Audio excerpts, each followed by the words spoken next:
ಅಭಿಷ್ಟನ್ನು ಹೊಂದಬಹುದು. ಆ ಸಮಸ್ತನು ಕೃಪೆಯಿಂದ ಹೇಳಬೇಕೆಂದು ಪ್ರಾರ್ಥಿಸಿದರು. ಆಗ ಸೂತರು ಶೌನಕಾದಿಗಳ ಕುರಿತು, ಎಲೆ ಮುನಿಗಳಿರ ಆಲಿಸಿರಿ, ಆ ಭಗವಂತನಾದ ಶ್ರೀಮನ್ನಾರಾಯಣನು ಪೂರ್ವದ ದೇವರ್ಷಿಯಾದ ನಾರದರಿಗೋಸ್ಕರ ಯಾವುದನ್ನು ಹೇಳಿದನೋ ಆ ಸಮಸ್ತನು ಹಾಗೆ ನುಡಿವೆನು. ಸಾವಧಾನ ಚಿತ್ತರಾಗಿ ಕೇಳಿರಿ. ಲೋಕಾಗ್ರಹ ಮಾಡಬೇಕೆಂದ ಬಯಕೆಯಿಂದ ನಾರದರು ಸಮಸ್ತ ಲೋಕಗಳನ್ನು ಸುತ್ತುತ್ತಾ ಭೂಲೋಕಕ್ಕೆ ಬಂದರು. ಆನಂತರ ಅಲ್ಲಿ ನಾನಾ ವಿಧವಾದ ಕಷ್ಟಗಳಿಂದ ಕೂಡಿದಂತ ನನಗೆ ಇವರಿಗೆ ಉದ್ಭವಿಸಿದಂತ ತಮ್ಮ ಪೂರ್ವಾರ್ಜಿತ ಕರ್ಮಫಲಗಳಿಂದ ಕಷ್ಟ ಪಡುತ್ತಿರೋದು ನೋಡಿ ಈ ಲೋಕದ ಸಂಕಟ ಪರಿಹಾರ ಯಾವ ಉಪಾಯದಿಂದ ಸಾಧ್ಯವಾಗಬಹುದೆಂದು ಮನಸ್ಸಿನಲ್ಲಿ ಯೋಚಿಸಿ ವೈಕುಂಠವನ್ನು ತಲುಪಿದರು. ಅಲ್ಲಿ ಶುಭ್ರ ವರ್ಣವುಳ್ಳವನಾಗಿಯೂ 4 ತೋಳು ಉಳ್ಳವನಾಗಿರುವ ಕಮಲಾಪತಿಯನ್ನು ಕಂಡು ಎಲೆ ಅನಂತವಾದ ಪರಾಕ್ರಮವುಳ್ಳಂತ ವಾಕ್ ಮನಸ್ಸುಗಳಿಗೆ ಅಗೋಚರವಾದಂತ ಆಕಾರವುಳ್ಳಂತ ಆದಿಮದಿ ಕೊನೆಯುಳ್ಳದಂತ ಗುಣ ಸ್ವರೂಪನಾದಂತ ಸಕಲ ಭೂತಗಳಿಗೆ ಮೊದಲನೆಯಾದಂತ ಭಕ್ತರ ಸಂಕಟ ಹೋರಾಡಿಸಕಂತ ಸ್ವಾಮಿ ನಿನಗೆ ನಮಸ್ಕಾರ. ಆಗ ಶ್ರೀಮನ್ನಾರಾಯಣ ಹೇಳುವನು, ಎಲೆ ನಾರದ ಮಹರ್ಷಿ, ನಿನ್ನ ಮನಸ್ಸಲ್ಲಿ ಇರುವುದೇನೋ ಅದನ್ನು ಹೇಳಿದೆ, ಆದರೆ ನಿನಗೆ ತಕ್ಕ ಸಮಾಧಾನವನ್ನು ಹೇಳುವೆನು ಎಂದು ಹೇಳಿದರು. ಆಗ ನಾರದರು ಹೇಳುವರು, ಎಲೆ ಭಕ್ತವತ್ಸಲನೇ, ಭೂಲೋಕದಲ್ಲಿ ಹುಟ್ಟಿದಂತ ಸಕಲ ಮಾನವರು ಕೂಡ ತಮ್ಮ ಪಾಪ ಕರ್ಮಗಳಿಂದ ದಹಿಸಲ್ಪಟ್ಟಿರುವರು. ಸುಲಭದಲ್ಲಿ ಅವರ ಸಂಕಟ ಹೇಗೆ ಪರಿಹಾರವಾಗುವುದು ಅದನ್ನು ನನ್ನ ದಯದೊಳಗೆ ತಿಳಿಸಬೇಕೆಂದು ಆ ಭಗವಂತನೇ ಪ್ರಾರ್ಥಿಸಿದರು. ಆಗ ಭಗವಂತನೇ ಹೇಳುವನು, ನಾರದ ಮಹರ್ಷಿ, ಪ್ರಪಂಚಾಕಾಂಕ್ಷೆಯನ್ನು ಚೆನ್ನಾಗಿ ಕೇಳಿದೆ. ಯಾವ ಕರ್ಮ ಮಾಡಿದರೆ ಮನುಷ್ಯನು ಅಜ್ಞಾನದ ಬೆಳೆಪಟ್ಟು ವಿಮುಕ್ತನಾಗುವನು ಅಂತ ರಹಸ್ಯ ಹೇಳುವೆನೆ ಕೇಳು. ಸ್ವರ್ಗ ಮರ್ತ್ಯ ಲೋಕಗಳಲ್ಲಿ ದುರ್ಬಲವಾದ ಅತಿ ಪುಣ್ಯಕರವಾದ ಒಂದು ವ್ರತ ಉಂಟು. ಎಲ್ಲೇ ಮಗುವೆ, ನಾನು ನಿನ್ನದರ ವಾಸ್ತವ್ಯದಿಂದ ಈಗ ಅದನ್ನು ತಿಳಿಸುವೇನು. ವಿದ್ಯುತ್ ಸ್ವಲ್ಪವೂ ಇಲ್ಲದಂತೆ ಸತ್ಯನಾರಾಯಣ ಸ್ವಾಮಿ ವ್ರತವನ್ನು ಮಾಡಿದಲ್ಲಿ ಇಹಲೋಕದಲ್ಲಿ ಸಮಾಸ ಸುಖವನ್ನು ಅನುಭವಿಸಿ ಪರಲೋಕದಲ್ಲಿ ಮುಕ್ತಿಯನ್ನು ಹೊಂದುವರು ಎಂಬುದರ ವಿರುದ್ಧ ಭಗವದ್ವಾಕ್ಯವನ್ನು ಆಲಿಸಿ ನಾರದರು ತಮ್ಮ ಋಷಿಗಳು ಹೇಳಿದರು. ಆಗ ಹೇಳಿದರು, ಎಲೆ ಜಗದೊಡೆಯನೇ, ಈ ಸತ್ಯನಾರಾಯಣ ವ್ರತವನ್ನು ಮಾಡಲು ಫಲವೇನು ಮತ್ತು ಇದರ ವಿಧಾನವೇನೆಂದು ಯಾರಿಂದ ಪೂರ್ವದಲ್ಲಿ ಈ ವ್ರತವು ಆಚರಿಸಲ್ಪಟ್ಟಿತು, ಈ ವ್ರತಾಚರಣೆ ಕಾಲ ಯಾವುದು, ಇವೆಲ್ಲವನ್ನು ವಿಸ್ತಾರವಾಗಿ ಹೇಳಬೇಕೆಂದು ಕೇಳಿದ ನಾರದರಿಗೆ ಆ ಭಗವಂತನು ಹೇಳುವನು, ಈ ಸತ್ಯನಾರಾಯಣ ಸ್ವಾಮಿ ವ್ರತವು ದುಃಖ ಶೌನಕಾದಿಗಳನ್ನು ಪರಿಹರಿಸುವುದು, ನವದಾನ ಸಮೃದ್ಧಿ ಪಡಿಸುವುದು, ಸಕಲ ಸೌಭಾಗ್ಯ ಉಂಟು ಮಾಡುವುದು, ಎಲ್ಲಾ ಕಡೆ ಜೇನು ಉಂಟು ಮಾಡುವುದು. ಯಾವ ದಿವಸ ಮನುಷ್ಯನಿಗೆ ಈ ವ್ರತ ಆಚರಣೆ ಮಾಡಬೇಕೆಂದು ಅಪೇಕ್ಷೆ ಉಂಟಾಗುವುದು ಆ ದಿವಸ ಭಕ್ತಿ ಶ್ರದ್ಧೆಗಳಿಂದ ಕೂಡಿ ಆ ಸಾಯಂಕಾಲದಲ್ಲಿ ಸತ್ಯನಾರಾಯಣ ಸ್ವಾಮಿಯನ್ನು ಆಚರಿಸಬೇಕು. ದರದಲ್ಲಿ ದೃಷ್ಟಿಯುಳ್ಳವನಾಗಿ ವಿಪ್ರದಿಂದ ಕೂಡಿ ಶ್ರೇಷ್ಠವಾದ ಹಾಗಪಾಲು ಭಕ್ಷ್ಯಗಳನ್ನು, ಬಾಳೆಹಣ್ಣು, ತುಪ್ಪ, ಹಾಲು, ರವೆ ತಂಬಿಟ್ಟು, ಶಕ್ತಿ ಇಲ್ಲದಿದ್ದರೆ ಬೆಲ್ಲ ಸಕ್ಕರೆಗಳಿಂದ ಮಿಶ್ರಿತವಾದ ಅಕ್ಕಿಟ್ಟಿನ ತಂಬಿಟ್ಟು ಇವೆಲ್ಲವನ್ನು ಕಾಲು ಪಾಲು ಸೇರಿಸಿ ನೈವೇದ್ಯವನ್ನು ಮಾಡಬೇಕು. ಆ ಬಳಿಕ ಫಲದಕ್ಷಗಳನ್ನು ಬ್ರಾಹ್ಮಣರಿಗೆ ಅರ್ಪಿಸಿ ಕಥೆಯನ್ನು ಕೇಳಬೇಕು. ಆನಂತರ ಬಂಧುಗಳಿಗೂ ಇಷ್ಟ ಮಿತ್ರರಿಗೂ ಭೋಜನವನ್ನು ಮಾಡಿಸಿ ತಾನು ಭೋಜನವನ್ನು ಮಾಡಬೇಕು. ಈ ರೀತಿಯಲ್ಲಿ ಈ ವ್ರತವನ್ನು ದೇವಾಲಯದಲ್ಲಾಗಲಿ ನದಿ ತೀರದಲ್ಲಾಗಲಿ ಮೊದಲ ಪ್ರದೇಶಗಳಲ್ಲಿ ಮಾಡಿದ ಬಳಿಕ ನೃತ್ಯ ಗೀತಾದಿಗಳಿಂದ ಸ್ವಾಮಿಯನ್ನು ಧಾರಿಸಿ ಸ್ವಗೃಹವನ್ನು ಕುರಿತು ಬರಬೇಕು. ಈ ಪ್ರಕಾರ 4 ವರ್ಷಗಳು ಈ ವ್ರತವನ್ನು ಆಚರಿಸಿ ಆದಿಯಲ್ಲಾಗಲಿ ಮಧ್ಯದಲ್ಲಾಗಲಿ ಕೊನೆಯಲ್ಲಾಗಲಿ ಉದ್ಯಾಪನೆಯನ್ನು ಮಾಡಿದರೆ ಪೂರ್ಣ ಫಲ ಪ್ರಾಪ್ತಿಯಾಗುವುದು. ಈ ಮೇರೆಗೆ ಮಾಡಲು ಖಂಡಿತವಾಗಿ ಮನುಷ್ಯನಿಗೆ ಅಭಿಸ್ಥಿತಿ ಉಂಟಾಗುವುದು. ಈ ಕಲಿಯುಗ ಇದಕ್ಕಿಂತಲೂ ಸುಖಕರವಾದ ಸುಲಭೋಪಾಯವಿಲ್ಲವೆಂದು ಆ ಶ್ರೀಮನ್ನಾರಾಯಣನು ನಾರದರಿಗೆ ಹೇಳಿದೆಂದು ಶೌನಕಾದಿ ಋಷಿಗಳಿಗೆ ಸೂತ ಮಹರ್ಷಿ ಹೇಳಿದೆಂಬಲ್ಲಿಗೆ 1ನೇ ಅಧ್ಯಾಯವು ಸಮಾಪ್ತವಾಯಿತು. ಸಮರ್ಪಯಾಮಿ ನಾರಿದ್ಯ ಫಲ ನಿವೇದನೆ ಭೋಗಿ ಬರತಾಂಬಲಂ ಸಮರ್ಪಯಾಮಿ ಸಮರ್ಪಯಾಮಿ ಅತ ಮಂಗಳ ನಿರಾಕ್ಷಣಂ ದರ್ಶಯಾಮಿ. ಓಂ ಶ್ರೀ ಅಕ್ರಾಂತಾಯ ಕಲ್ಯಾಣದೇವದೇವತೆನಾಂ ಶ್ರೀವೇಂದ್ರನಿವಾಸಾಯ ಶ್ರೀನಿವಾಸಾಯ ಮಂಗಳಂ ಮಂಗಳ ನಿರಾಕ್ಷಣಂ ದರ್ಶಯಾಮಿ ದೇವತಾ ರಕ್ಷಾನ್ ಧಾರಯಾಮಿ. ನಾವುಗಳು ಮತ್ತೆ ಹೇಳುವರು, ಮಹಾವಿಷ್ಣು ನಾರದರನ್ನು ಕುರಿತು, ಎಲೆ ನಾರದ ಮಹರ್ಷಿ, ಪೂರ್ವದಿಂದ ಕೇಳಿದಂತೆ ಈ ವ್ರತವು ಪೂರ್ವದಲ್ಲಿ ಯಾರಿಂದ ಆಚರಿಸಲ್ಪಟ್ಟಿತೋ ಆ ವಿಷಯವನ್ನು ಕುರಿತು ಪುರಾತನವಾದ ಒಂದು ಇತಿಹಾಸ ಹೇಳುವೆನು. ಕಾಶಿ ಕ್ಷೇತ್ರದಲ್ಲಿ ಅತ್ಯಂತ ಒಬ್ಬ ದರಿದ್ರ ಬ್ರಾಹ್ಮಣ ಇದ್ದನು. ಆತನು ಪ್ರತಿದಿನದ ದಿನದಲ್ಲಿಯೂ ಹಸಿವು ಬಾಯಾರಿಕೆಗಳಿಂದ ಬಾಧಿತನಾಗಿ ಸುತ್ತುತ್ತಿದ್ದನು. ದಿನದಲ್ಲಿ ಅತ್ಯಂತ ಹೇಳುವ ಮಹಾವಿಷ್ಣುವು ಆ ಬ್ರಾಹ್ಮಣ ರೂಪದಲ್ಲಿ ಬಂದು ಆ ದಿನವನ್ನು ಕೇಳಿದನು. ಎಲೆ ಬ್ರಾಹ್ಮಣನೇ, ಪ್ರತಿ ದಿನದಲ್ಲಿ ದುಃಖಿತನಾಗಿ ಏದಕ್ಕೋಸ್ಕರ ಸುತ್ತುತ್ತಿರುವೆ ಎಂದು ಕೇಳಿದನು. ಹಾಗೆ ಈ ಭೂಸ್ವರ ಎಂತೆಂದನು, ಎಲೆ ಪ್ರಭುವೆ, ನಾನು ಅತಿ ದರಿದ್ರನು, ಭಿಕ್ಷಾರ್ಥವಾಗಿ ತಿರುಗುತ್ತಿರುವೆನು. ನಿನಗೇನಾದರೂ ಈ ದರಿದ್ರ ಅರಣೋಪಾಯ ತಿಳಿಸಿದ್ದರೆ ಕೃಪೆಯಿಂದ ಹೇಳಬೇಕೆಂದು ಪ್ರಾರ್ಥಿಸಿದನು. ಆಗ ವೃದ್ಧ ಬ್ರಾಹ್ಮಣ ರೂಪಿ ಸತ್ಯನಾರಾಯಣ ಸ್ವಾಮಿ ಹೇಳುವನು, ಎಲೆ ಬ್ರಾಹ್ಮಣನೇ, ಸತ್ಯನಾರಾಯಣ ಸ್ವಾಮಿ ಎಂದು ಕರೆಯಲ್ಪಡುವ ವಿಷ್ಣು ಕೋರಿದ ಸಕಲ ಇಷ್ಟಾರ್ಥಗಳನ್ನು ಕೊಡುವನು. ನೀನು ಆ ವ್ರತವನ್ನು ಆಚರಣೆ ಮಾಡಿ ಸತ್ಯನಾರಾಯಣ ಸ್ವಾಮಿಯನ್ನು ಪೂಜಿಸು.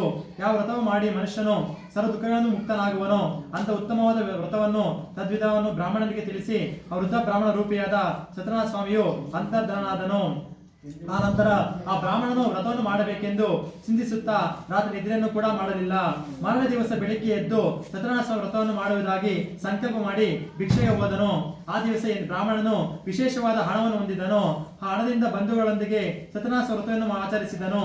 ಆ ದಲಿತ ಬ್ರಾಹ್ಮಣನು ವ್ರತ ಪ್ರಭಾವದಿಂದ ಸಂಪತ್ತು ಉಳ್ಳವನಾಗಿ ದುಃಖ ರಹಿತನಾಗಿ ಅಂದಿನಿಂದ ಪ್ರತಿ ತಿಂಗಳು ವ್ರತವನ್ನು ತಪ್ಪದೇ ಶ್ರದ್ಧೆಯಿಂದ ಮಾಡುತ್ತಿದ್ದನು. ಈ ಪ್ರಕಾರ ಬ್ರಾಹ್ಮಣೋತ್ತಮನು ಸತ್ಯನಾರಾಯಣ ಸ್ವಾಮಿಯ ವ್ರತವನ್ನು ಮಾಡಿದವನಾಗಿ ಸಕಲ ವಿಧವಾದ ಪಾಪಗಳಿಂದ ಬಿಡಲ್ಪಟ್ಟು ಇತರರಿಂದ ಹೊಂದಲು ಅಸಾಧ್ಯವಾದ ಮುಕ್ತಿಯನ್ನು ಹೊಂದಿದನು. ನಾರದ ಮಹರ್ಷಿ ಈ ವ್ರತದ ಆಚರಣೆಯಿಂದ ಸಕಲ ದುಃಖ ನಾಶವಾಗುತ್ತವೆ ಎಂಬುದಾಗಿ ಆ ಶ್ರೀವನ್ನಾರಾಯಣ ನುಡಿದನು. ಋಷಿಗಳಿರ ಈ ರೀತಿಯಾಗಿ ಮಹಾವಿಷ್ಣುವಿನ ಮಹಾತ್ಮನಾದ ನಾರದರಿಗೆ ಹೇಳಿದ ವಿಷಯ ನಿಮಗೆ ನನ್ನಿಂದ ಹೇಳಲ್ಪಟ್ಟಿತು, ಮತ್ತೇನನ್ನು ಹೇಳಲಿ ಎಂಬುದಾಗಿ ಶೌನಕಾದಿಗಳನ್ನು ಕುರಿತು ಸುತ ಮಹಾಮನಿಗಳು ಕೇಳಿದರು. ಆಗ ಋಷಿಗಳು ಹೇಳುವರು, ಮಹರ್ಷಿ, ಈ ವ್ರತವನ್ನು ಬ್ರಾಹ್ಮಣರಿಂದ ಕೇಳಿ ಭೂಮಿಯಲ್ಲಿ ಮತ್ಯಾರಿಂದ ಆಚರಿಸಲ್ಪಟ್ಟಿತು ಆ ಸಮಸ್ತವನ್ನು ತಿಳಿಸಬೇಕೆಂದು ಪ್ರಾರ್ಥಿಸಿದರು. ಆಗ ಸೂತರು ಹೇಳುವರು, ಮುನಿವರರೇ, ಈ ಭೂಮಿಯಲ್ಲಿ ಈ ವ್ರತವು ಯಾರಿಂದ ಪೂರ್ವದಲ್ಲಿ ಆಚರಿಸಲ್ಪಟ್ಟಿತೋ ಆ ಸಂಗತಿ ಕೇಳಿರಿ. ಒಂದು ಸಮಯದಲ್ಲಿ ಪೂರ್ವೋಕ್ತವಾದ ಬ್ರಾಹ್ಮಣನು ವಿಶೇಷವಾಗಿ ಪೂಜೋಪಕರಣಗಳಿಂದ ನೆಂಟರಿಷ್ಟರಿಂದಲೂ ಕೂಡಿದವನಾಗಿ ವ್ರತವನ್ನು ಮಾಡುತ್ತಿದ್ದನು. ಈ ವೇಳೆಯಲ್ಲಿ ಒಬ್ಬ ಕಟ್ಟಿಗೆ ಮಾರುವೊಬ್ಬನು ಮನೆಯ ಹೊರಗಡೆ ಹೊರೆ ನೀರಿಸಿ ಬ್ರಾಹ್ಮಣ ಮನೆಯನ್ನು ಪ್ರವೇಶಿಸಿದನು. ಬಹಳ ದಾನ ಪೀಡಿತನಾಗಿದ್ದರೂ ಕೂಡ ಆ ಬ್ರಾಹ್ಮಣನ ಮಾಡುತ್ತಿದ್ದ ಒಂದು ವ್ರತವನ್ನು ನೋಡಿ ಏನೋ ಒಂದು ವಿಧವಾದ ಭಕ್ತಿ ಉಂಟಾಗಿ ಸಾಷ್ಟಾಂಗ ಬೆರಗಿ ಆ ಬ್ರಾಹ್ಮಣನ ಕುರಿತು ಕೇಳಿದನು, ಸ್ವಾಮಿ, ನಿಮ್ಮಿಂದ ಆಚರಿಸಲ್ಪಡುತ್ತಿರುವ ಈ ಪೂಜೆ ಯಾವುದು? ಇದನ್ನು ಆಚರಿಸಿದರೆ ಎಂತ ಫಲ ಹೊಂದಬಹುದೆಂದು ಕೇಳಿದನು. ಕಟ್ಟಿಗೆ ಮಾರುವಲ್ಲಿ ಬ್ರಾಹ್ಮಣನು ಹೇಳುವನು, ಇದು ಸತ್ಯನಾರಾಯಣ ಸ್ವಾಮಿಯ ವ್ರತವು ಕೋರದ ಇಷ್ಟಾರ್ಥಗಳ ಕೊಡುವಂತದ್ದು. ನನಗೆ ಈ ವ್ರತ ಅನುಗ್ರಹದಿಂದಲೇ ಧನ ಧಾನ್ಯಾದಿ ಸಂಪತ್ತುಗಳು ಮುಂತಾದವು ಉಂಟಾಯಿತೆಂದು ಹೇಳಿದನು. ಆ ಕಟ್ಟಿಗೆ ಮಾರುವನು ಅತ್ಯಂತ ಸಂತೋಷದಿಂದ ಆ ಸ್ವಾಮಿಯ ಪ್ರಸಾದವನ್ನು ಭಕ್ಷಿಸಿ ಜಲಪಾನ ಮಾಡಿ ಆ ದಿವಸ ಕಟ್ಟಿಗೆ ಮಾರಿದ ಹಣದಲ್ಲಿ ಸತ್ಯನಾರಾಯಣ ಸ್ವಾಮಿ ಪೂಜೆ ಮಾಡುತ್ತೇನೆ ಎಂದು ಸಂಕಲ್ಪ ಮಾಡಿ ಸತ್ಯನಾರಾಯಣ ಸ್ವಾಮಿ ಧ್ಯಾನಿಸುತ್ತಾ ತಲೆಯ ಮೇಲೆ ಹೊರನಿಟ್ಟುಕೊಂಡು ಆ ಪಟ್ಟಣದಲ್ಲಿ ಪುಣ್ಯವಂತರಾದ ಧನಿಕರು ಎಲ್ಲಿಯವರು ಅಲ್ಲಿಗೆ ಹೋದನು. ಆ ದಿವಸ ಎಂದಿಗಿಂತಲೂ ದ್ವಿಗುಣವಾದ ಲಾಭವನ್ನು ಪಡೆದನು. ಆ ಹಣದಿಂದ ಚೆನ್ನಾಗಿ ಪಕ್ವವಾದ ಬಾಳೆಹಣ್ಣು, ಸಕ್ಕರೆ, ಬೆಲ್ಲ, ಹಾಲು, ಮೊಸರು, ಗೋಧಿ ಹಿಟ್ಟು ಎಲ್ಲವನ್ನು ಕಾಲು ಪಾಲು ಹೆಚ್ಚಾಗಿರುವಂತೆ ತೆಗೆದುಕೊಂಡು ತನ್ನ ಮನೆಯಲ್ಲಿ ಬಂಧುಗಳು ಎಲ್ಲರನ್ನೂ ಕರೆಸಿ ಶಾಸ್ತ್ರೋಕ್ತವಾಗಿ ವ್ರತವನ್ನು ಮಾಡಿದನು. ಆ ವ್ರತ ಪ್ರಭಾವದಿಂದ ಆ ಕಟ್ಟಿಗೆ ಮಾರುವನು ಸಕಲ ಸಂಪತ್ತುಗಳನ್ನು ಪಡೆದು ಅಂತ್ಯದಲ್ಲಿ ಸತ್ಯನಾರಾಯಣ ಸ್ವಾಮಿ ಲೋಕವನ್ನು ಪಡೆದೆಂಬುದಕ್ಕೆ ದ್ವಿತೀಯ ಅಧ್ಯಾಯವು ಸಮಾಪ್ತವಾಯಿತು. ಸತ್ಯನಾರಾಯಣ ಸ್ವಾಮಿ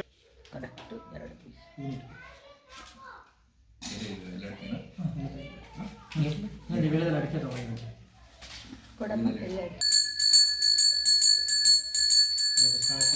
ದ್ವಿತೀಯ ಅಧ್ಯಾಯ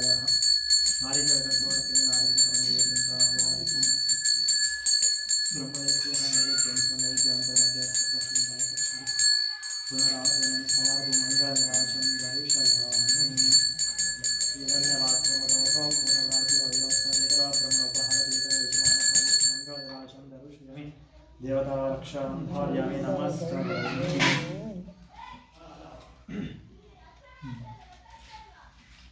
ಮೂರನೇ ಅಧ್ಯಾಯ. ಸೂತ ಮುನಿಗಳು ಮತ್ತೆ ಹೇಳುತ್ತಾರೆ, ಮನುಶ್ರೇಷ್ಠರೇ, ಪುನಃ ಸತ್ಯನಾರಾಯಣ ಸ್ವಾಮಿ ವ್ರತ ಮಹಾತ್ಮೆಯನ್ನು ಹೇಳುತ್ತೇನೆ, ಕೇಳುವಂತರಾಗಿ. ಪೂರ್ವದಲ್ಲಿ ಉಲ್ಕಮುಖನೆಂಬ ಒಬ್ಬ ರಾಜನಿದ್ದನು. ಆತನು ಜಿತೇಂದ್ರನಾಗಿಯೂ ಸತ್ಯವಾದಿಯಾಗಿಯೂ ಒಳ್ಳೆ ಬುದ್ಧಿಶಾಲಿಯಾಗಿಯೂ ಇದ್ದ ಆತನು ಪ್ರತಿದಿನ ದೇವಾಲಯಕ್ಕೆ ಹೋಗಿ ದೇವತಾ ಆರಾಧನೆ ಮಾಡಿ ಆ ಬ್ರಾಹ್ಮಣರಿಗೆ ದ್ರವ್ಯವನ್ನು ಕೊಟ್ಟು ಸಂತೋಷಪಡಿಸುತ್ತಿದ್ದನು. ಒಂದು ಸಮಯದಲ್ಲಿ ಆತನ ಪತ್ನಿ ಭದ್ರಶೀಲಿಯು ಪತಿಯುಕ್ತಳಾಗಿ ನದಿ ತೀರದಲ್ಲಿ ಸತ್ಯನಾರಾಯಣ ವ್ರತವನ್ನು ಮಾಡಿದಳು. ಆ ಸಮಯದಲ್ಲಿ ಒಬ್ಬ ವರ್ತಕನು ವ್ಯಾಪಾರಕ್ಕೋಸ್ಕರ ಬಹು ದ್ರವ್ಯಯುಕ್ತನಾಗಿ ಬಂದು ನಾವೇನು ದಡದಲ್ಲಿ ಬಿಟ್ಟು ರಾಜ ದರ್ಶನಾರ್ಥವಾಗಿ ಬಂದು ಆ ವ್ರತವನ್ನು ಮಾಡುತ್ತಿರುವ ರಾಜನನ್ನು ಕಂಡು ವಿನಯದಿಂದ ಕೈ ಮುಗಿದು, ರಾಜನೇ, ಭಕ್ತಿಯುಕ್ತನಾಗಿ ಮನಃಶುದ್ಧಿಯಿಂದ ನೀನು ಮಾಡುತ್ತಿರುವುದೇನು? ಆ ಸಮಸ್ಯೆ ನನಗೆ ದಯ ತಿಳಿಸಬೇಕೆಂದು ಪ್ರಾರ್ಥಿಸಿದನು. ಆಗ ರಾಜನು ಹೇಳುವನು, ವ್ಯಾಪಾರಿಯೇ, ಬಂಧುಗಳಿಂದ ಕೂಡಿ ನಾನು ಪುತ್ರಾಸಕ್ತನಾದ ನಾನು ಸಕಲ ಇಷ್ಟಾರ್ಥವನ್ನು ಕೊಡುವ ಸತ್ಯನಾರಾಯಣ ಸ್ವಾಮಿಯ ಪೂಜೆಯನ್ನು ಮಾಡುತ್ತಿರುವೆನು. ರಾಜನೇ, ನನಗೂ ಸಂತಾನವಿಲ್ಲದ ಕಾರಣ ಈ ವ್ರತ ಪ್ರಭಾವದಿಂದ ನಿಶ್ಚಯವಾಗಿ ಸಂತಾನ ಉಂಟಾಗುತ್ತದೆ ನಂಬಿದ್ದೇನೆ. ಈ ವ್ರತ ವಿಧಾನ ತಿಳಿಸಬೇಕೆಂದು ಕೋರಿ ಆ ರಾಜನಿಂದ ವಿಧಾನವನ್ನು ತಿಳಿದುಕೊಂಡು ವ್ಯಾಪಾರದ ಹಿಂದಿರುಗಿ ಬಹು ಸಂತೋಷದಿಂದ ಮನೆಯನ್ನು ಸೇರಿ ಸಂತಾನ ಪ್ರಾಪ್ತಿಯಾದರೆ ತಪ್ಪದೇ ವ್ರತವನ್ನು ಖಂಡಿತ ಮಾಡುವೆನೆಂದು ಸ್ವಾಮಿಯಲ್ಲಿ ಅರಸಿಕೊಂಡನು. ಈಗಿರಲು ಒಂದು ದಿನ ಋತುಸ್ನಾತರ ಲೀಲಾವತಿಯು ಪತಿಯೊಡನೆ ಸಂತೋಷಗೊಂಡಿರಲು ಸತ್ಯನಾರಾಯಣ ಸ್ವಾಮಿಯ ಪ್ರಭಾವದಿಂದ ದಿನದಿಂದಲೇ ಗರ್ಭವನ್ನು ಧರಿಸಿ 10ನೇ ತಿಂಗಳಲ್ಲಿ ಪುತ್ರಿಕಾ ರತ್ನವನ್ನು ಪಡೆದಳು. ಶುಕ್ಲ ಪಕ್ಷ ಚಂದ್ರನೋಪಾದಿಯಲ್ಲಿ ಆ ಕನ್ಯಾವಣಿ ದೇದನಕ್ಕೂ ವೃದ್ಧಿಯನ್ನು ಪಡೆಯುತ್ತಾ ಕಲಾವತಿಯನ್ನು ನಾಮಕರಣ ಮಾಡಲ್ಪಟ್ಟಳು. ಆಗ ಲೀಲಾವತಿ ತನ್ನ ಪತಿಯನ್ನು ಕಂಡು, ಸ್ವಾಮಿ, ಪೂರ್ವದಲ್ಲಿ ನಾವು ಸಂಕಲ್ಪಿಸಿದ ವ್ರತವನ್ನು ನೀನು ಏತಕ್ಕಾಗಿ ಮಾಡಲಿಲ್ಲ ಎಂದು ಕೇಳಿದಳು. ಆಗ ವರ್ತಕನು ಮಗಳ ವಿವಾಹ ಕಾಲದಲ್ಲಿ ಮಾಡುವೆನೆ ಎಂದು ಹೇಳಿ ಸತಿಯನ್ನು ಸಮಾಧಾನಪಡಿಸಿ ವ್ಯಾಪಾರಕ್ಕಾಗಿ ಹೊರಟು ಹೋದನು. ಆ ಕಲಾವತಿಯು ವಿವಾಹ ವಯಸ್ಕಳಾದಳು. ಆ ಮಗಳನ್ನು ನೋಡಿ ತನ್ನ ಆಪ್ತರೊಡನೆ ಆಲೋಚಿಸಿ ಅವರ ಧರ್ಮ ಪದ್ಧತಿಯಂತೆ ಚಾರನನ್ನು ಕರೆದುಕೊಂಡು ಜಾಗೃತಾಗಿ ಮಗಳ ವಿವಾಹಕ್ಕಾಗಿ ಅನುರೂಪವಾದ ಒಬ್ಬ ವರನನ್ನು ಹುಡಿಕೊಂಡು ಬರುವಂತೆ ಕಳುಹಿಸಿದನು. ಈ ರೀತಿ ಆಜ್ಞಾಪಿಸಲ್ಪಟ್ಟ ಚಾರರು ಹೊರಟು ಕಾಂಚನ ಎಂಬ ಪಟ್ಟಣದ ಒಬ್ಬ ವರ್ತಕನ ಕುಮಾರನನ್ನು ಕರೆತಂದರು. ಆತನು ಗುಣಾಢ್ಯನಾಗಿ ಸತ್ಯವಾದಿಯಾಗಿಯೂ ಬಾರನಾಗಿದ್ದ ಆತನು ಆ ವರ್ತಕನ ಕುಮಾರನಾದ ವರನನ್ನು ನೋಡಿ ಆನಂದ ಚಿತ್ತರಾಗಿ ಆ ವರನಿಗೆ ತಮ್ಮ ಮಗಳ ದಾರಿ ಎರೆದುಕೊಟ್ಟರು. ಧನಬಲದಿಂದ ಕೂಡಿದ ವರ್ತಕನು ತನ್ನ ಮಗಳ ವಿವಾಹ ಕಾಲದಲ್ಲೂ ಕೂಡ ಸತ್ಯನಾರಾಯಣ ವ್ರತವನ್ನು ಆಚರಿಸಲಿಲ್ಲ. ಇದರಿಂದ ಸತ್ಯನಾರಾಯಣ ಸ್ವಾಮಿಗೆ ಅವನಲ್ಲಿ ಕ್ರೋಧ ಉಂಟಾಯಿತು. ಆ ಬಳಿಕ ವ್ಯಾಪಾರದಲ್ಲಿ ಬುದ್ಧಿಶಾಲಿಯಾದ ಆ ವರ್ತಕನು ಕಾಲಾವಶದಿಂದಲೂ ಸ್ವಕರ್ಮ ವಶದಿಂದಲೂ ಪ್ರೇರೇಪಿಸಲ್ಪಟ್ಟು ಹಳೆಯರಿಂದ ಕೂಡಿ ವ್ಯಾಪಾರ ಮಾಡುತ್ತಿದ್ದನು. ಆಗ ಸಮುದ್ರ ದಡದಲ್ಲಿ ಮನೋಹರವಾದ ರತ್ನಸಾರ ಎಂಬ ಪಟ್ಟಣದ ಬಳಿ ಆ ಶ್ರೀಮಂತನಾದ ಹಳೆಯರೊಡನೆ ವ್ಯಾಪಾರ ಮಾಡುತ್ತಿದ್ದನು. ಒಂದು ದಿನ ರಮಣೀಯರವಾದ ಆ ಪಟ್ಟಣದ ಒಡೆಯನಾದ ಚಂದ್ರಕೇತು ಎಂಬ ರಾಜೇಂದ್ರನ ಗೃಹವನ್ನು ಕುರಿತು ಇವರಿಬ್ಬರು ಹೋಗುತ್ತಿರಲು ಆ ಕಾಲದಲ್ಲಿ ಮಾಡಿದ್ದ ಪ್ರತಿಜ್ಞನ ಮರೆತ ಆ ವರ್ತಕನ ನೋಡಿ ಸತ್ಯನಾರಾಯಣ ಸ್ವಾಮಿ ಅವರಿಗೆ ಶಾಪವನ್ನು ಕೊಟ್ಟನು. ಎಲೆ ಸಹಿಸಲು ಅಶಕ್ಯವಾದ ಬಹು ದುಃಖ ಉಂಟಾಗಲಿ ಎಂದು ಸತ್ಯನಾರಾಯಣ ಸ್ವಾಮಿ ಅವರಿಗೆ ಶಾಪವನ್ನು ಕೊಟ್ಟನು. ಅದೇ ಸಮಯದಲ್ಲಿ ಕಳ್ಳರು ದ್ರವ್ಯನ ಅಪಹರಿಸಿ ಆ ವರ್ತಕರಿಬ್ಬರು ಪ್ರದೇಶ ಕಡೆಗೆ ಬರುತ್ತಿದ್ದರು. ಅಷ್ಟರಲ್ಲಿ ರಾಜಭಟರು ಕಳ್ಳನು ಹುಡುಕುತ್ತಾ ಬರುತ್ತಿದ್ದು ನೋಡಿ ಈ ಚೋರರು ಕಂಡು ಅಲ್ಲಿಯೇ ದ್ರವ್ಯನು ಬಿಟ್ಟು ಕಣ್ಣಿಗೆ ಕಾಣದ ಹಾಗೆ ಓಡಿ ಹೋದರು. ಆಗ ರಾಜಭಟರು ವರ್ತಕರ ಬಳಿಗೆ ಬಂದು ಅಲ್ಲಿ ರಾಜಧನ ಇರುವುದನ್ನು ಕಂಡು ಇವರೇ ಚೋರರು ಎಂದು ಅವರಿಬ್ಬರನ್ನು ಹಗ್ಗಗಳಿಂದ ಕಟ್ಟಲ್ಪಟ್ಟು ಕಳ್ಳರು ಸಿಕ್ಕಿದರೆ ಸಂತೋಷದಿಂದ ಎಳೆಯುತ್ತಾ ರಾಜನ ಸಮೀಪಕ್ಕೆ ಕರೆತಂದರು. ಪ್ರಭುವೇ, ದ್ರವ್ಯ ಸಮೇತರಾದ ಇಬ್ಬರು ಕಳ್ಳನ್ನು ಬಂಧಿಸಿದ್ದೇವೆ, ವಿಚಾರಿಸಿ ಶಿಕ್ಷೆಯನ್ನು ಅಪ್ಪಣೆ ಕೊಡಬೇಕೆಂದು ಹೇಳಿದರು. ಆ ಬಳಿಕ ವರ್ತಕರಿಬ್ಬರನ್ನು ವಿಚಾರಣೆ ಇಲ್ಲದೆ ರಾಜಾಜ್ಞೆಯಿಂದ ಹಗ್ಗಗಳಿಂದ ಕಟ್ಟಲ್ಪಟ್ಟು ಕಾರಾಗೃಹದಲ್ಲಿ ಇರಿಸಲ್ಪಟ್ಟರು. ಸತ್ಯನಾರಾಯಣ ಸ್ವಾಮಿಯ ಮಹಿಮೆಯಿಂದ ಇವರ ಮಾತು ಯಾರೂ ಕೇಳಿಸುತ್ತಿರಲಿಲ್ಲ. ಚಂದ್ರಕೇತು ರಾಜನಿಂದ ಇವರಲ್ಲಿದ್ದ ಸಂಪತ್ತು ಗ್ರಹಿಸಲ್ಪಟ್ಟಿತು. ಇದರಲ್ಲಿ ಸತ್ಯನಾರಾಯಣ ಸ್ವಾಮಿಯ ಶಾಪದಿಂದ ಅವರ ಮನೆಯಲ್ಲಿ ಹೆಂಗಸರಿಗೆ ಬಹು ವ್ಯಸನ ಉಂಟಾಯಿತು. ಮನೆಯಲ್ಲಿ ದ್ರವ್ಯವೆಲ್ಲೂ ಅಪಹರಿಸಲ್ಪಟ್ಟಿತು. ಆದಿ ವ್ಯಾಧಿಗಳಿಂದಲೂ ಹಸಿವು ಬಾಯಾರಿಕೆಗಳಿಂದಲೂ ಅನಾಕಾಂಕ್ಷಿಗಳಾಗಿ ವರ್ತಕರ ಭಾರ್ಯರು ಆಹಾರಕ್ಕಾಗಿ ಮನೆ ಮನೆಯನ್ನು ಸುತ್ತುತ್ತಿದ್ದರು. ಒಂದು ದಿನ ಕಲಾವತಿಯು ಹಸುವಿನ ಬಾಧೆಯಿಂದ ಒಬ್ಬ ಬ್ರಾಹ್ಮಣ ಮನೆಗೆ ಹೋಗಿದಳು. ಅಲ್ಲಿ ಸತ್ಯನಾರಾಯಣ ಸ್ವಾಮಿ ವ್ರತವನ್ನು ಮಾಡುತ್ತಿದ್ದ ಅವನನ್ನು ಕಂಡು ಪೂಜೆ ಆಗೋರು ಅಲ್ಲಿಯೇ ಇದ್ದು ಸತ್ಯನಾರಾಯಣ ಸ್ವಾಮಿ ಅರಸಿಕೊಂಡು ರಸವನ್ನು ಭಕ್ಷಿಸಿ ರಾತ್ರಿಯನ್ನು ಕಳೆದು ತನ್ನ ಮನೆಯನ್ನು ಸೇರಿದಳು. ಆ ತಾಯಿಯು ಕಲಾವತಿಯನ್ನು ಕಂಡು ಅತಿ ಪ್ರೀತಿಯಿಂದ ಮಗಳೇ ರಾತ್ರಿಯಲ್ಲಿದ್ದೆ, ನಿನ್ನ ಮನಸ್ಸಿರುವುದೇ ಎಂದು ಕೇಳಿದಳು. ಆ ಕಲಾವತಿಯು ಅಮ್ಮ, ಒಬ್ಬ ಬ್ರಾಹ್ಮಣ ತನ್ನ ಮನೆಯಲ್ಲಿ ಇಷ್ಟಾರ್ಥವನ್ನು ಕೊಡುವ ಸತ್ಯನಾರಾಯಣ ಸ್ವಾಮಿ ವ್ರತವನ್ನು ಮಾಡುತ್ತಿದ್ದನು, ಅದು ನೋಡುತ್ತಿದ್ದೆ ಎಂದು ಹೇಳಿದ ಮಗಳ ಮಾತುಗಳನ್ನು ಕೇಳಿ ವ್ರತವನ್ನು ಮಾಡಲು ತಾನು ಯತ್ನಿಸಿ ಬಹು ಸಂತೋಷದೊಡನೆ ಬಂಧುಗಳಿಂದ ಕೂಡಿ ಸತ್ಯನಾರಾಯಣ ವ್ರತವನ್ನು ಮಾಡಿದಳು. ಎಳೆ ಸ್ವಾಮಿ, ನನ್ನ ಪತಿಯು ಅಪರಾಧವನ್ನು ಕ್ಷಮಿಸಿ ಅವರು ಅಳಿಯನು ಜಾಗೃತಿಯಾಗಿ ಕ್ಷೇಮವಾಗಿ ಹಿಂತಿರುಗಿ ಮನೆಗೆ ಬರುವಂತೆ ಅನುಗ್ರಹಿಸಬೇಕೆಂದು ಬೇಡಿಕೊಂಡಳು. ಆಗ ಸಂತುಷ್ಟನ ಸತ್ಯನಾರಾಯಣ ಸ್ವಾಮಿಯು ಚಂದ್ರಕೇತು ಎಂಬ ರಾಜನಿಗೆ ಸ್ವಪ್ನದಲ್ಲಿ ಕಾಣಿಸಿಕೊಂಡು, ಎಳೆ ರಾಜನೇ, ನಾನು ನೀನು ಪ್ರಾರ್ಥನಾ ಕಾಲದಲ್ಲಿ ನೀನು ಬಂಧನದಲ್ಲಿರುವ ವರ್ತಕರು ನಿನ್ನಿಂದ ಗ್ರಹಿಸಲ್ಪಟ್ಟಿರುವ ಅವರ ದ್ರವ್ಯಗಳನ್ನು ಬಿಡಲ್ಪಡಲಿ, ಇಲ್ಲದಿದ್ದ ರಾಜಧನ ಪುತ್ರ ಸಮೇತವನ್ನು ನಾಶ ಮಾಡುತ್ತೇನೆ ಎಂದು ಹೇಳಿ ಅಂತರ್ಧನ ಹೊಂದಿದನು. ಮಾರನೇ ದಿವಸ ರಾಜನು ಸಿಂಹಾಸನಾರೂಢನಾಗಿ ಸಭಾ ಜನರಿಗೆ ತನ್ನ ಸ್ವಪ್ನ ವೃತ್ತಾಂತವನ್ನು ತಿಳಿಸಿ ಬಂಧನದಲ್ಲಿರುವ ವರ್ತಕರನ್ನು ಬಿಡುಗಡೆ ಮಾಡಿ ವರ್ತಕರ ಕುರಿತು ವಿಶ್ವಾಸದಲ್ಲಿ ನಿಂತಿದ್ದನು. ಎಲೆ ವರ್ತಕರೇ, ದೈವ ಎತ್ತಂದು ನಿಮಗೆ ಈ ರೀತಿ ದುಃಖ ಉಂಟಾಯಿತು, ನೀವೇನು ಭಯಪಡಬೇಕಿಲ್ಲ ಎಂದು ಹೇಳಿ ಅವರ ಸಂಕೋಲೆಗಳನ್ನು ತೆಗೆಸಿ ವಸ್ತ್ರಾಭರಣದಿಂದ ಅಲಂಕರಿಸಿ ಸಂತೋಷಗೊಳಿಸಿ ಪೂರ್ವದಲ್ಲಿ ಅಪಹರಿಸಿದ್ದ ಅವರ ದ್ರವ್ಯಕ್ಕೆ 2 ದ್ರವ್ಯವನ್ನು ಕೊಟ್ಟು ವರ್ತಕರೇ, ಸಂತೋಷ, ನೀವು ನಿಮ್ಮ ಸ್ಥಳಕ್ಕೆ ಹೋಗಿ ಬನ್ನಿ ಎಂದು ಹೇಳಿದರು. ವರ್ತಕರು ರಾಜ ನಮಸ್ಕರಿಸಿದರು. ಸ್ವಸ್ಥಾನ ಕುರಿತು ಸುತ್ತಮುತ್ತ ಶೌನಕಾದಿ ಋಷಿಗಳಿಗೆ ನಿರೂಪಣೆ ಮಾಡಿದೆಂಬಲ್ಲಿಗೆ 3ನೇ ಅಧ್ಯಾಯವು ಸಮಾಪ್ತವಾಯಿತು. ಸತ್ಯನಾರಾಯಣ ಸ್ವಾಮಿ ಪಾದಾಲು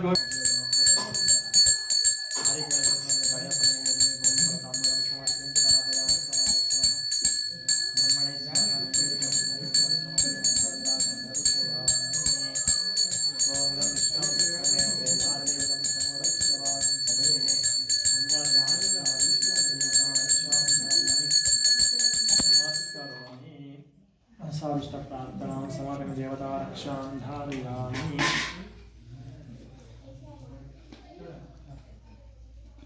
ಸತ್ಯನಾರಾಯಣ 4ನೇ ಅಧ್ಯಾಯ. ಪುನಃ ಸೂತರು ಶೌನಕಾದಿಗಳನ್ನು ಕಂಡು ಋಷಿಗಳಿರ ಆ ವೈಶ್ಯನು ಮಂಗಳ ಸ್ನಾನ ಮಾಡಿ ಅಳಿಯರೊಡನೆ ನಿತ್ಯ ಕರ್ಮಗಳನ್ನು ಪೂರೈಸಿಕೊಂಡು ಬ್ರಾಹ್ಮಣರ ದ್ರವ್ಯವನ್ನು ದಾನ ಮಾಡಿ ಸ್ವಗ್ರಾಮವನ್ನು ಕುರಿತು ತೆರಳಿದನು. ಸ್ವಲ್ಪ ದೂರ ಹೋಗುವರಷ್ಟರಲ್ಲಿ ಸತ್ಯನಾರಾಯಣ ಸ್ವಾಮಿಯು ಸನ್ಯಾಸಿ ವೇಷಧಾರಿಯಾಗಿ ಬಂದು, ಎಲೆ ವರ್ತಕನೇ, ನಿಮ್ಮ ಅಡಗಿನಲ್ಲಿ ಇರುವುದೇನೆಂದು ಕೇಳಿದನು. ಆ ಧನ ಮದಂತರಾದ ವರ್ತಕರು ಈ ಆಳಿಸದಿಂದಲೂ ಆಸೆದಿಂದಲೂ, ಎಲೆ ಸನ್ಯಾಸಿ, ನೀನು ಏತಕ್ಕೆ ಕೇಳುವೆ? ಹಣವಿದ ಭ್ರಾಂತಿಯಿಂದ ಕೇಳುವೆಯಾ? ಅಪಹರಿಸಲು ಕೇಳುವೆಯಾ? ನಮ್ಮ ಅಡಗಿನಲ್ಲಿ ಎಲೆ ಬಳ್ಳಿಗಳಿರುವುದು ಮತ್ತೇನೂ ಇಲ್ಲವೆಂದು ಹೇಳಿದನು. ಈ ರೀತಿ ನುಡಿದ ಅಸತ್ಯ ವಾಕ್ಯವನ್ನು ಕೇಳಿ ಸತ್ಯನಾರಾಯಣ ಸ್ವಾಮಿಯು ನಿಮ್ಮ ಮಾತು ಯಥಾರ್ಥವಾಗಲಿ ಎಂದು ಹೇಳಿ ಹೊರಟು ಹೋದನು. ಸ್ವಲ್ಪ ದೂರ ಪ್ರಯಾಣ ಮಾಡಿ ವರ್ತಕರು ಸಮುದ್ರದ ದಡದಲ್ಲಿ ಸೇರಿದ ಮೇಲೆ ನಿತ್ಯ ಕರ್ಮಗಳನ್ನು ಮುಗಿಸಿಕೊಂಡು ಪುನಃ ಹಡಗನ್ನು ಹತ್ತಿದಾಗ ಅದರಲ್ಲಿರುವ ಎಲೆ ಬಳ್ಳಿಗಳನ್ನು ಕಂಡು ವರ್ತಕರು ದುಃಖದಿಂದ ಹಾಗೆ ಮೂರ್ಛೆ ಹೋದರು. ಪುನಃ ಎಚ್ಚೆತ್ತವನಾಗಿ ದ್ರವ್ಯೋಧ ದುಃಖಂದ ಪ್ರಲಾಪಿಸಿದ ಮಾವನನ್ನು ಕಂಡು ಅಳಿಯನು ಹೇಳುವನು, ಎಲೆ ಮಾವನೇ, ಏಕೆ ವ್ಯಸನ ಪಡುತ್ತೀಯೇ? ಸನ್ಯಾಸಿನ ನಮಗೆ ಶಾಪ ಕೊಡಲ್ಪಟ್ಟಿತು, ಆದ್ರಿಂದ ನಮ್ಮ ಈ ಪದಾರ್ಥ ಈ ರೀತಿ ಆಯಿತು. ನಾವು ಆತನಿಗೆ ಶರಣಾಗತರಾದಲ್ಲಿ ನಮ್ಮ ಕಷ್ಟವು ಪರಿಹಾರವಾಗುವುದೆಂದು ಹೇಳಿ ಅಳಿಯನ ಮಾತುಗಳನ್ನು ಕೇಳಿ ಪುನಃ ಸನ್ಯಾಸಿಯ ಸಮೀಪಕ್ಕೆ ಹೋಗಿ ಭಕ್ತಿಯಿಂದ ನಮಸ್ಕಾರ ಮಾಡಿ ದೀನನಾಗಿ, ಎಲೆ ಇದೇ ಶ್ರೇಷ್ಠನೇ, ನಿನ್ನೊಡನೆ ನಾವು ಯಾವ ಅಸತ್ಯ ವಾಕ್ಯ ನಮ್ಮಿಂದ ಹೇಳಲ್ಪಟ್ಟಿತೋ ಅಂತ ಅಪರಾಧವನ್ನು ಕ್ಷಮಿಸು ಎಂಬುದಾಗಿ ನಮಸ್ಕರಿಸಿದರು. ಆಗ ಸತ್ಯನಾರಾಯಣ ಸ್ವಾಮಿಯು ದುಃಖಿಸುತ್ತಿರುವ ವರ್ತಕರ ನೋಡಿ ಪ್ರಸನ್ನನಾಗಿ ನಿಜರೂಪ ತೋರಿ, ಎಲೆ ವರ್ತಕರೇ, ಇದನ್ನ ಮಾತುಗಳನ್ನು ಕೇಳಿ ದುಃಖಿಸಬೇಡಿ. ನನ್ನ ನೀವು ಪೂಜಿಸದೆ ಮತ್ತೆ ಆಗಿ ನಿಮಗೆ ಬಾರಿ ಬಾರಿ ದುಃಖ ಉಂಟಾಯಿತು ಎಂದು ಹೇಳಿ ಭಗವದ್ ವಾಕ್ಯವನ್ನು ಕೇಳಿ ವರ್ತಕರು ಸ್ತೋತ್ರ ಮಾಡಲು ಪರಾಕ್ರಮಿಸಿದರು. ಎಲೆ ಸ್ವಾಮಿ, ಬ್ರಹ್ಮಾದಿ ಸಮಸ್ತ ದೇವತೆಗಳು ಕೂಡ ನಿನ್ನ ಆಶ್ಚರ್ಯಕರ ಗುಣಗಳನ್ನು ತಿಳಿಯದೆ ಮಾಯಿಂದ ಮೋಹಿತರಾಗುವರಲ್ಲಿ ಮೂಢರಾದ ನಾವು ನಿನ್ನ ಸ್ವರೂಪ ತಿಳಿಯಂತೆ ಸಾಧ್ಯ. ವಿದ್ಯುಕ್ತವಾಗಿ ನಿನ್ನ ಪೂಜೆಯನ್ನು ಖಂಡಿತ ಮಾಡುವೆವು, ನಮ್ಮಲ್ಲಿ ಕರುಣಿಸು ಎಂದು ಪೂರ್ವದಲ್ಲಿ ನಮ್ಮನ್ನು ಮಾಡಲ್ಪಟ್ಟ ಅಪರಾಧವನ್ನು ಕ್ಷಮಿಸು ಎಂದು ನಮಸ್ಕರಿಸಿದರು. ಆಗ ಭಕ್ತಿ ನಮಸ್ಕರಿಸಿ ಪ್ರಾರ್ಥಿಸಿದರು. ಆಗ ಸತ್ಯನಾರಾಯಣ ಸ್ವಾಮಿ ಅವರಿಗೆ ಅನೇಕ ವರಗಳನ್ನು ಕೊಟ್ಟನು. ಪೂರ್ವ ಧನವನ್ನು ಗ್ರಹಿಸಿ ಅಂತರ್ಗತನಾದನು. ನಂತರ ವರ್ತಕರು ಅಡಗಿನಲ್ಲಿ ದ್ರವ್ಯವನ್ನು ತುಂಬಿರುವುದನ್ನು ಕಂಡು ಸತ್ಯನಾರಾಯಣ ಸ್ವಾಮಿಯ ದಯೆಯಿಂದ ನಮಗೆ ಇಷ್ಟಾರ್ಥಗಳು ನೆರವೇರಿತು ಎಂದು ಹೇಳಿ ಸ್ವಜನರಿಂದ ಕೂಡಿ ಯಥಾವಿಧಿಯಾಗಿ ಸ್ವಾಮಿಯನ್ನು ಪೂಜಿಸಿ ಆತನ ಅನುಗ್ರಹದಿಂದ ಸಂತೋಷಿತರಾಗಿ ಸಕಲ ಸಂಭ್ರಾತರೊಡನೆ ತಮ್ಮ ದೇಶದ ಸಮೀಪಕ್ಕೆ ಬಂದು ಅಳಿಯನನ್ನು ಕುರಿತು ರತ್ನಾಭರು ನಮ್ಮ ದೇಶವು ಸಿಕ್ಕಿತು ಎಂದು ಹೇಳಿ ತಮ್ಮ ಆಗಮ ಸಮಾಚಾರವನ್ನು ಸೇವಕನ ಮೂಲಕ ಮನೆಗೆ ಕಳುಹಿಸಿದನು. ಆ ದೂತನು ಪಟ್ಟಣವನ್ನು ಪ್ರವೇಶಿಸಿ ವರ್ತಕನ ಮನೆಗೆ ಸೇರಿ, ಅಮ್ಮ, ಅಳಿಯನೊಡನೆ ನಿಮ್ಮ ಪತಿಯು ದ್ರವ್ಯಗಳಿಂದಲೂ ಬಂಧುಗಳಿಂದ ಕೂಡಿ ಈ ಪಟ್ಟಣದ ಬಳಿಗೆ ಬರುತ್ತಿದ್ದಾರೆಂಬ ಶುಭ ವಾರ್ತೆಯನ್ನು ತಿಳಿಸಿದನು. ಆ ಪತಿವೃತ್ತಿಯಾದ ವರ್ತಕನ ಸತಿಯು ಸಂತೋಷದಿಂದ ಸತ್ಯನಾರಾಯಣ ಸ್ವಾಮಿಯ ಪೂಜೆಯನ್ನು ಮುಗಿಸಿ ಮಗಳನ್ನು ಕುರಿತು ಪತಿಗಳ ದರ್ಶನಾರ್ಥವಾಗಿ ಶೀಘ್ರವಾಗಿ ಹೊರಡಲು ಸಿದ್ಧಳಾಗು ಎಂದು ಹೇಳಿದಳು. ಆಗ ತಾಯಿಯ ಮಾತುಗಳನ್ನು ಕೇಳಿ ಕಲಾವತಿಯು ಮಾಡಿದ ವ್ರತವನ್ನು ಮುಗಿಸಿದಳು. ಆದರೆ ಪ್ರಸಾದವನ್ನು ಭಕ್ಷಿಸದೆ ಹಾಗೆಯೇ ತನ್ನ ಪತಿ ನೋಡಲು ಬಂದು ಹೊರಟಳು. ತಾಯಿಯನ್ನು ತೆರಳಿದಳು. ಇದರಿಂದ ಕೋಪಗೊಂಡ ಸತ್ಯನಾರಾಯಣ ಸ್ವಾಮಿಯು ಧನಯುಕ್ತವಾದ ಅಡಿನೊಂದಿಗೆ ತನ್ನ ಮಗಳನ್ನು ಪತಿಯನ್ನು ಜಲದಲ್ಲಿ ಮುಳುಗಿಸಿದಳು. ಆ ಬಳಿಕ ಕಲಾವತಿಯು ಪತಿಯನ್ನು ಕಾಣದೆ ದುಃಖದಿಂದ ಅಳುತ್ತಾ ಭೂಮಿಯಲ್ಲಿ ಬಿದ್ದಳು. ಆ ತಾಯಿ ಲೀಲಾವತಿಯು ಮಗಳ ಅವ್ಯವಸ್ಥೆಯನ್ನು ಕಂಡು ಅಳುತ್ತಾ, ಪತಿಯೊಡನೆ ಇದ್ದ ಅಡಿನೊಂದಿಗೆ ಇದ್ದ ಅಳಿಯನು ತಕ್ಷಣದಲ್ಲಿ ಹೇಗೆ ಮಾಯವಾದನು? ಇದೆಲ್ಲ ಅನಾಹುತವು ಅಥವಾ ಸತ್ಯನಾರಾಯಣ ಸ್ವಾಮಿ ಮಹಾತ್ಮ ಉಂಟಾಯಿತೆ ಯಾವುದು ತಿಳಿಯದೆಂದು ಯೋಚನೆ ಮಾಡುತ್ತಾ ತಮ್ಮ ಮಗಳನ್ನು ಅಪ್ಪಿಕೊಂಡು ದುಃಖಿಸಿದಳು. ಪತಿಯನ್ನು ಕಳೆದುಕೊಂಡು ದುಃಖಿತಳಾಗಿ ಕಲಾವತಿಯು ತನ್ನ ಪತಿಯ ಪಾದಕೆಯನ್ನು ತೆಗೆದುಕೊಂಡು ಅದರೊಂದಿಗೆ ಸಹಾಯ ಮಾಡಬೇಕೆಂದು ನಿಶ್ಚಯಿಸಿದಳು. ಆ ಮಗಳ ಕಷ್ಟವನ್ನು ನೋಡಿದವನಾಗಿ ಆ ವೈಶ್ಯನು ಆತನ ಪತ್ನಿಯು ಶೋಕದಿಂದ ಸಂತೃಪ್ತರಾಗಿ ಆಲೋಚನೆ ಮಾಡುತ್ತಾ, ಈ ಹಡಗು ಅದೃಷ್ಟವಾಗಿರುವುದು ಸತ್ಯನಾರಾಯಣ ಸ್ವಾಮಿ ಮಾಡಿದ್ದಾನೆ ಅಥವಾ ನಾನು ಸತ್ಯನಾರಾಯಣ ಸ್ವಾಮಿ ದೇವರ ಮಾಯಾಪಾಶದಿಂದ ಭ್ರಾಂತನಾಗಿರುವನು ಏನೋ ಯಾವುದು ತಿಳಿದೆಂದು ಯೋಚನೆ ಮಾಡುತ್ತಾ ಎಲ್ಲರ ಸಮಪಕ್ಷದಲ್ಲಿ ನಾನು ಆಪತ್ ಬಾಂಧವನಾದ ಸತ್ಯನಾರಾಯಣ ಸ್ವಾಮಿ ದೇವರ ಪೂಜೆ ಮಾಡುತ್ತೇನೆ. ಹೀಗೆ ಪ್ರಾರ್ಥನಾ ವಚನವನ್ನು ಹೇಳಿ ಸತ್ಯನಾರಾಯಣ ಸ್ವಾಮಿಗೆ ಪುನಃ ಭೂಮಿ ಮೇಲೆ ದೀರ್ಘವಾಗಿ ನಮಸ್ಕಾರ ಮಾಡಿದನು. ಆಗ ದೀನಪಾಲಕನ ಸತ್ಯನಾರಾಯಣ ಸ್ವಾಮಿಯು ಸಂತುಷ್ಟನಾದನು. ತದನಂತರ ಭಕ್ತ ವತ್ಸಲನಾದ ಸತ್ಯನಾರಾಯಣ ಸ್ವಾಮಿಯು ಕೃಪೆಯಿಂದ ಆಕಾಶವಾಣಿ ನುಡಿತೆಂದರೆ, ಎಲೆ ವೈಶ್ಯನೇ, ನಿನ್ನ ಮಗಳು ಪ್ರಸಾದವನ್ನು ತ್ಯಾಗ ಮಾಡಿ ತನ್ನ ಪತಿಯನ್ನು ನೋಡಲು ಬಂದಿದ್ದರಿಂದ ಆಕೆಯ ಪತಿ ನಿಶ್ಚಯವಾಗಿ ಅದೃಷ್ಟನಾಗಿದ್ದಾನೆ. ಇದಕ್ಕೋಸ್ಕರ ಮನೆಗೆ ಹೋಗಿ ಸ್ವಲ್ಪವಾದರೂ ಪ್ರಸಾದವನ್ನು ಭಕ್ಷಣೆ ಮಾಡಿದ್ದೆ ಆದರೆ ತನ್ನ ಪತಿಯನ್ನು ಹೊಂದುವಳು ಎಂದು ನುಡಿದ ಆಕಾಶವಾಣಿಯ ವಾಕ್ಯವನ್ನು ಕೇಳಿದವನಾಗಿ ಅತಿ ತ್ವರೆಯಿಂದ ಸ್ವಗೃಹಕ್ಕೆ ಹೋಗಿ ಪ್ರಸಾದವನ್ನು ಭಕ್ಷಿಸಿ ಜಲಪಾನ ಮಾಡಿ ತನ್ನ ಪತಿಯನ್ನು ಕಂಡು ಕಲಾವತಿಯು ಆನಂದಿತರಾಗಿ, ಎಲೆ ತಂದೆ, ಈಗ ಮನೆಗೆ ಹೋಗೋ ನಡಿ, ವಿಳಂಬ ಏತಕ್ಕೆ ಮಾಡುತ್ತೀರಿ ಎಂದು ಹೇಳಿದಳು. ಆಗ ಮಗಳ ಮಾತಿನಿಂದ ವೈಶ್ಯನಿಗೆ ಸಂತೋಷ ಉಂಟಾಗಿ ಆನಂತರ ಯಥಾವಿಧಿಯಿಂದ ಸತ್ಯನಾರಾಯಣ ಸ್ವಾಮಿ ದೇವರ ಪೂಜೆಯನ್ನು ಮಾಡಿದನು. ಮತ್ತು ಪ್ರತಿ ಮಾಸದಲ್ಲೂ ಪೂರ್ಣಿಮಾ, ಸಂಕ್ರಾಂತಿ ಈ ವರ್ಷ ಕಾಲದಲ್ಲಿ ಸತ್ಯನಾರಾಯಣ ಸ್ವಾಮಿ ಪೂಜೆಯನ್ನು ಮಾಡುವಂತನಾದನು. ಈ ಪ್ರಕಾರ ಅವನು ವಿದ್ಯುಕ್ತವಾದ ಸತ್ಯನಾರಾಯಣ ಸ್ವಾಮಿ ವ್ರತಾಚರಣೆಯನ್ನು ಮಾಡಿ ಈ ಮಧ್ಯ ಲೋಕದಲ್ಲಿ ಸಕಲ ಸುಖಗಳನ್ನು ಅನುಭವಿಸಿ ನಂತರ ಸತ್ಯ ಲೋಕ ಹೊಂದಿದೆ ಎಂಬುದಾಗಿ ಸುತ ಪುರಾಣಿಕರು ಶೌನಕಾದಿ ಋಷಿಗಳು ನಿರೂಪಣೆ ಮಾಡಿದ ಎಂಬುದಕ್ಕೆ 4ನೇ ಅಧ್ಯಾಯವು ಸಮಾಪ್ತವಾಯಿತು. ಸತ್ಯನಾರಾಯಣ ಸ್ವಾಮಿ ಪಾದ ಗೋವಿಂದ.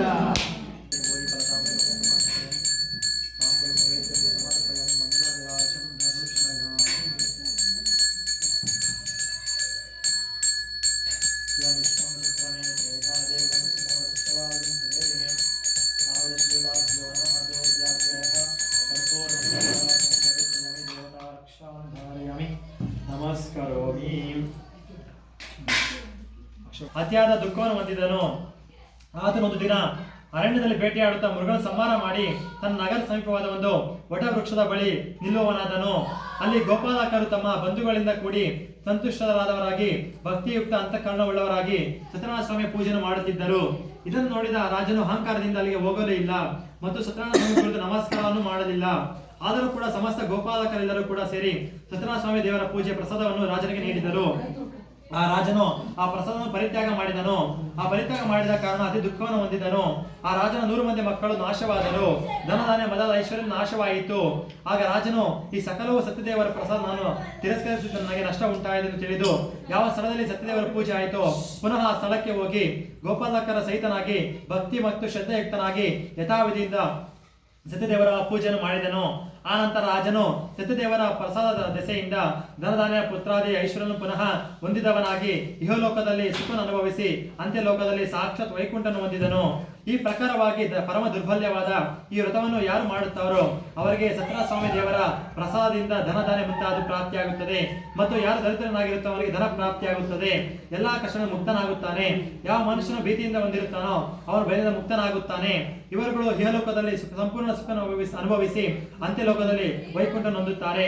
ಇದು ಸತ್ಯವಾದದ್ದು.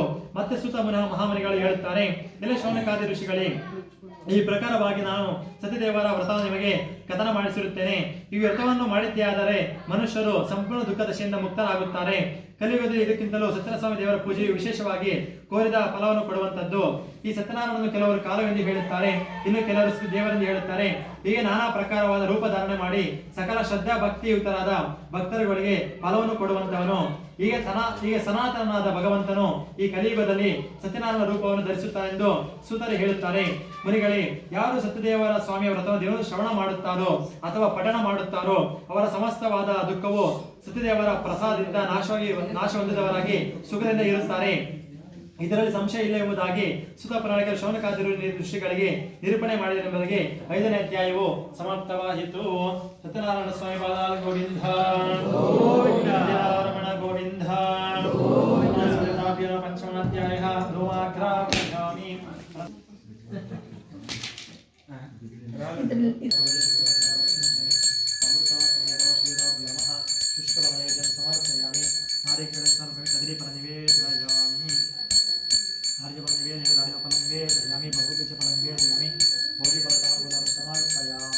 ಓಂ ಪ್ರಾಣಾಯ ಸ್ವಾಹಾ.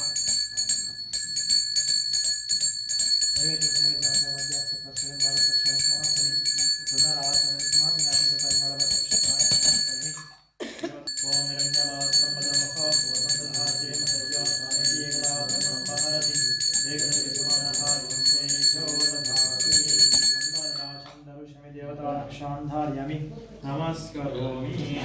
ಬಿಡುವ